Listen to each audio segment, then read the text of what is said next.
Alors Alain, pour tous ceux, toutes celles qui nous regardent, qui nous écoutent là, qu'est-ce que tu pourrais nous dire qu'est-ce que tu pourrais nous dire par rapport à nous qui sommes dans la relation d'aide et selon toi, qu'est-ce qui est nécessaire de continuer de travailler? Alors ça, c'est une des questions centrales. Mon ancienneté a fait qu'on a beaucoup parlé dans des groupes de recherche. Depuis 40 ans, des groupes, je pourrais les citer. Voilà.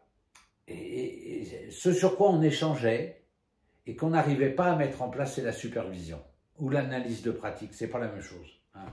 L'analyse de pratique, c'est sur la pratique, sur la méthode, sur la technique, on va dire.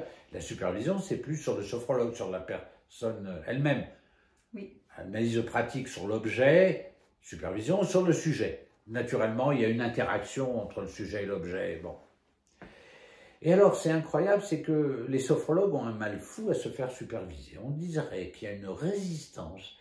Ou alors, je ne sais pas, est-ce que la sophrologie crée un sentiment de toute puissance, je ne sais pas, qui fait que, ouais, je vais m'en sortir tout seul, yes.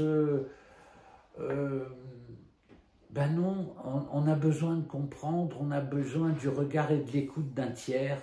Alors, Avignon, Anaïs a aussi créé des groupes de supervision, mais des fois c'est trop tard. C'est-à-dire que, et je l'ai fait également dans des services hospitaliers où j'avais beaucoup de groupes, on me disait mais j'avais besoin de vous il y a un mois. Bon, donc il y a une histoire de temporalité qui fait que c'est pas toujours facile.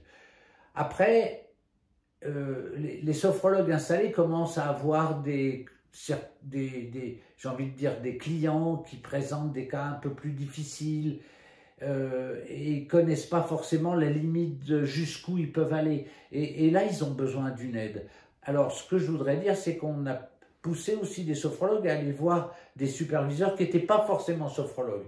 Et je sais que ça a marché. C'était des psychologues, c'était des psychothérapeutes, c'était des gens, des gestaltistes, des transactionnalistes. Et même avec leur méthode, ils apportaient une lumière différente. Voilà, je crois que le maître mot, là, j'aime bien à chaque interview sortir un maître mot, ça va être la supervision.